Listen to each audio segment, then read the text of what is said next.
I think the biggest one is predictive analytics through partners like Gradient AI, Milliman, Verikai. Those coming into the market changed the way specifically around small group business was done. Brokers had been pushing for a long time to remove the standard underwriting process of applications, and were looking for a way to be easier to do business with, both carriers being easier to do business with employers and brokers, but employers were like, hey, is there a better way of doing this than us collecting this type of granular data? So I think that's the biggest shift that I experienced in my career thus far, is this movement away from applications and manual debit-based underwriting into more predictive analytics, using very little initial data to get product and pricing.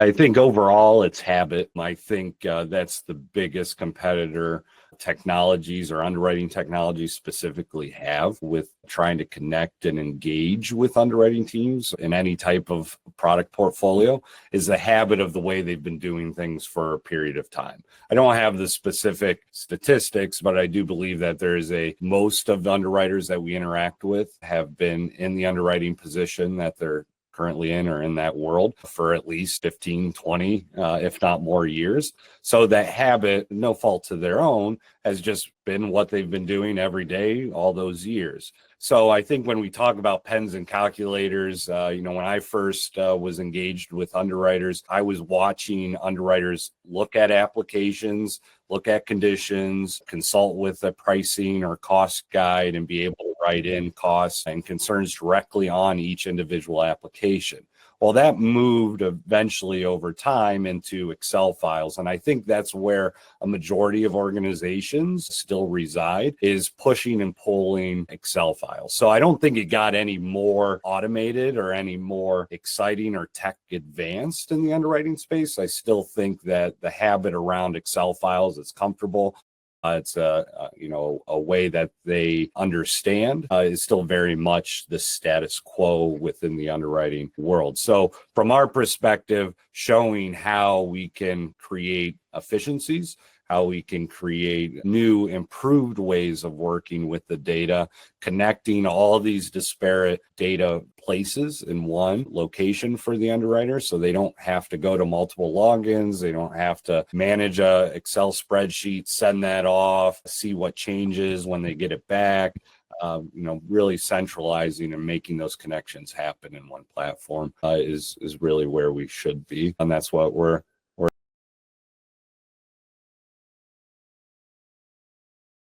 I think, where we reside at Empowered Margins or DataHub.Insure is really finding the efficiencies and the connections of data being transferred from one place or one workflow to the next in a streamlined manner. AI has a big place in that, but unfortunately, AI right now in the underwriting spaces, people are sort of taking it slowly for the most part. I think there were organizations that dove in quite heavily early on and are starting to sort of, okay, let's stage gate this a little bit more. Let's back up and find real solidified use cases where AI can be helpful. We're utilizing AI in our product in a number of different places, but very limited use cases as we understand more what underwriters need and how they produce through things. So I definitely think that AI is what's on the verge of really transforming underwriting. And of course, it's there in the predictive analytics and large language models and being able to consume and distill data. But those use cases are still yet to be found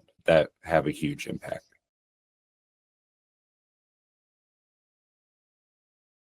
Is a metric of success. How quickly can they get a proposal back to the group, to the broker? Of course, accuracy and being complete and clean is also a part of that metric. But yeah, underwriting teams, specifically in small group world, have a short period of time to definitely get product and pricing and the right product and pricing in front of the broker and group.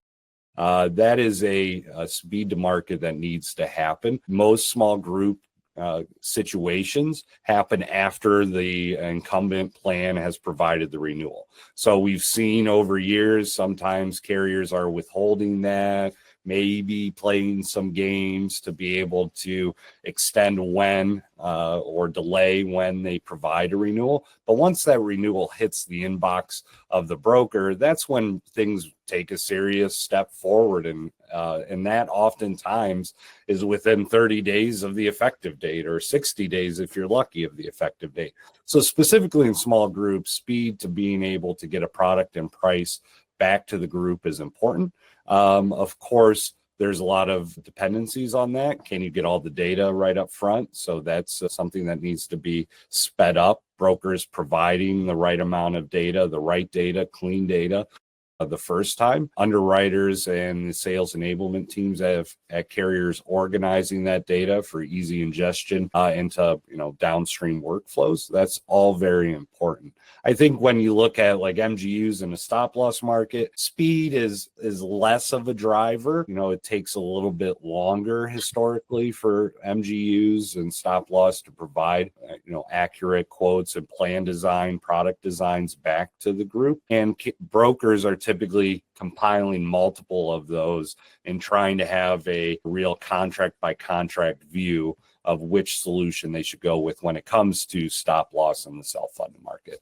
But any level funded small group market, you're competing against ACA, which are static prices. And so you want to be quick to be able to get your product and pricing in the hands of someone to take a look at it. Yeah, speed is important. So along the way, being able to track that, have those efficiencies, being able to ingest data the first time without much manual intervention is huge. And that's where we've spent a number of hours, a number of iterations of our product around AI models to be able to pull that data in whatever format it looks like. So there's less people opening files, transcribing what's there. That increases inaccuracies. It takes time. And then what we've found in some use cases is that underwriting teams have a specific team, rather, that is inputting that data and teeing it up, cleaning it up. And underwriters may not completely trust that action. So they're going back.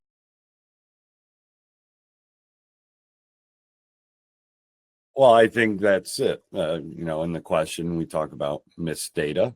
I think automation and technology and better connections and ingestion of information into your workflow is extremely, if not pivotal importance to processing RFPs, analyzing risk, and understanding what's really going on in the group. So if you can have increased accuracy in the data you're importing or pulling into your workflow, that's key. You have to have the right stuff going into the machine. If you have the wrong stuff going into the machine, you'll have the wrong stuff come out of the machine. So it's definitely key to get the most accurate data into the platform as quickly as possible. Oh.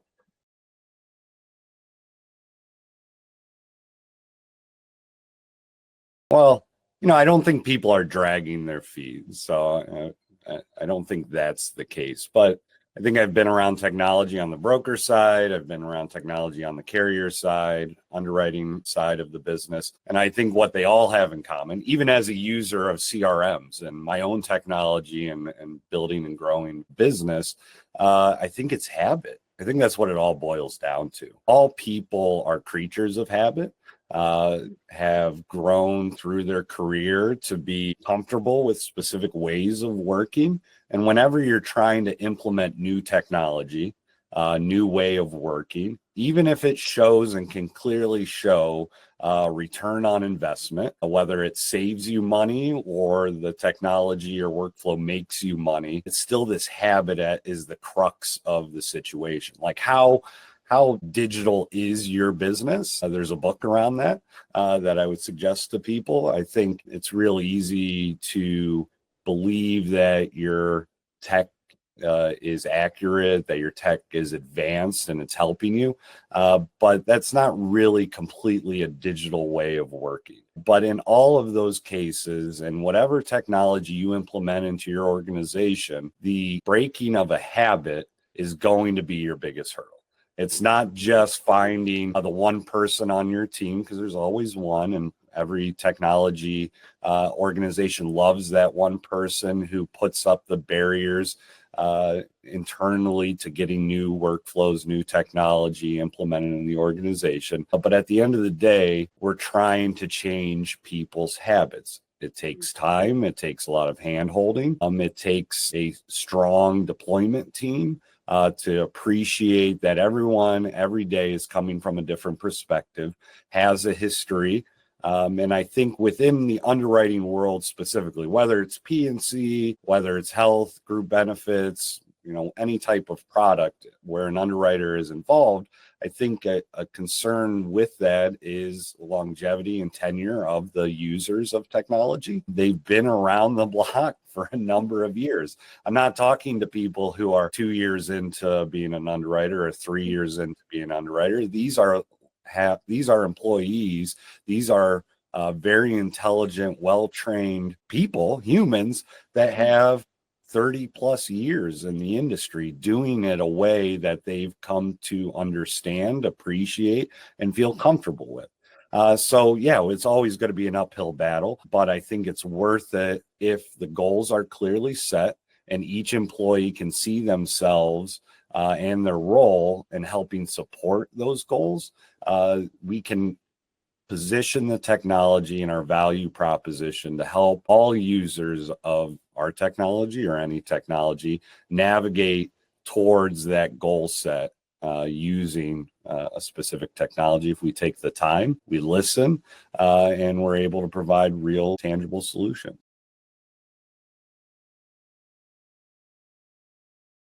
Yeah, well, first and foremost, with any of these questions about a crystal ball, if I had a crystal ball, I don't think I would be using it to predict or pontificate on the future of underwriting. I would use it for something much cooler than that. And any of that, I do believe that in the next 5 to 10 years, that automation and that terminology is going to get more complete, more defined. I think when we talk AI and machine learning, large language models, I think we're already on the verge of overusing that word or those words in conjunction or together with each other when we're talking about technology. So one, I think we need to reel that back and be realistic about how we're utilizing what's available to us in the market around AI, large language models, and finding very specific use cases for how it can impact the work to be done. Right now, we utilize AI in a couple of different key areas. One, helping synthesize data. Can we use these large language models to quickly analyze large sets of disparate information and give a summary to the user that allows them to quickly navigate and not get blinded or get dulled by all the monotony of analyzing data? Can we synthesize it into something actionable quicker? So I think that's where we'll continue to see AI and automation in the underwriting world. But at the end of the day, there's no future that I see, and 10 years from now, we should come back to this and see if I was on or off. I mean, probably off, but I don't see a future where underwriters as a human are out of the equation whatsoever. I think, language models, large language models, AI can do a lot of lifting for an individual, a human. But at the end of the day, I strongly believe that a human and their experience with previous cases, with previous RFPs, with previous experiences in general, allow a human to better connect the dots between what they're seeing and what is probably most likely actually happening within the group situation, in this case, the underwriting of the health of a group. Can we take multiple comorbidities and analyze what the outcome of that and what the impact on a risk structure is for that comorbidity? How does it sit within the larger group? And is this a risk we want? Is this a risk we don't want? You can create all the rules engines in the world, but I think a human is best positioned to see the broader picture of not only what their organization wants to accomplish, but can utilize their experience to say, this group looks like XYZ group I've seen in the past. It had this outcome. I'm not saying they do this all the time, but I think that much wider perspective is what's extremely valuable for a human in the role of underwriter. Human, it's got to be a connection to real world situations. And I think only a human can bring that to the table. So I don't foresee a future where every group is touched by a human underwriter, but I also don't see the flip of that where there's no cases seen by a human underwriter. That is not how things are going to pan out. And nor should they. I think these risk analysis, the ability to tailor the plan, the options, the pricing to best fit the needs of the consumer, the needs of the group, of the employer, that is something that I don't imagine AI will ever really completely do without having a knowledgeable, experienced underwriter to guide it in the right direction.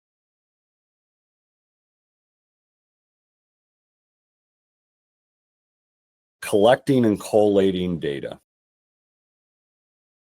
Empowered accuracy. Sorry, I had to pick two words. Losing business. Clarity and access. Well, I think more opportunity to win, but you have to balance that with the accuracy of it. I think there's always going to be a balance between speed and accuracy, and they should realistically be a counterbalance. You want to be as accurate as you can be, but I think the key to that is going back to the employer, the client, the end user. How far away are we from being able to help an underwriter and an organization providing valuable insurance plan designs? How are we helping them find and propose and design the right product set for that end user? Because at the end of the day, what we're trying to do, and I think what a lot of us get in the insurance industry for, whether it's starting off in health insurance or life insurance or long-term care or any of these products, is to provide a value to the end user when they least want to use something like this, when they least want to interact with something like this. Whatever we design, whatever we build as an organization, as a health insurance carrier or stop loss carrier, whatever it may be, is for the value and benefit of the end user to make sure they're protected, they can utilize the product accurately, correctly, and to the benefit of their well-being, both financially and health-wise, physically, emotionally. Like all that needs to be completely built into the process. Faster decisions from a business perspective allow the organization to potentially win more, be easier to do business with, which are all key metrics, which are all key things organizations want. They want to make happy repeat customers who allow them to make a profit. Everything an underwriter does is in support of that. And so, yeah, I think speed can help create happy repeat customers who allow you to make a profit, but it has to be balanced with that accuracy. Being beholden to the status quo. I think we've talked a little bit about habit in previous questions and in previous conversations. I think we have to empower, and I'm not just saying empower because that's in our company name, but it does work out well. Someone was thinking when they did that. But empower our users, empower the market, empower all the pieces that we touch to be open to a new way of working that creates that efficiency, that creates that accuracy, and allows people to be more profitable and more engaged in the work that they're trying to accomplish. I think underwriters know this already. I mean, every underwriter I've ever talked to, this won't be something earth-shattering to them, but it's education and experience. It's getting more comfortable with what's going on in the market. And I think if you're an underwriter, it's a great place to be if you want to be in a dynamic, changing industry. although we talk about habit and status quo all the time, being aggressive in learning, being open to trying new ways of interacting with data, with situations, educating yourself, I think is going to be key. You got to be curious. Stay curious. That's the short Yeah. answer. Key to the way we interact with our market, the way we're looking for the future to interact with the market. We're not trying to create an empire. We're trying to create an ecosystem with the right smart people, dynamic technologies, all towards the goal of helping people better understand risk, provide solutions to their clients, and create a better way of ingesting, utilizing, and being a health insurance market. Well, that's a question we should definitely ask the market. I think we should ask our underwriters that if we're not already. What is the ultimate goal? I think from a business perspective, it's, again, I'll go back to an old saying that I heard from an old man a long time ago. Very much appreciated. Make happy repeat customers who allow you to make a profit. I think that's an underwriter is key in that. The business development of an organization is key in that. Everybody who works to get a product and price out to the group allows them to understand and get educated around the product and their options and how to utilize the solutions. I think that's the key. That's what underwriters are trying to do. Whether they would say those words, probably. I think overall we're all trying to make happy repeat customers who allow us to make a profit.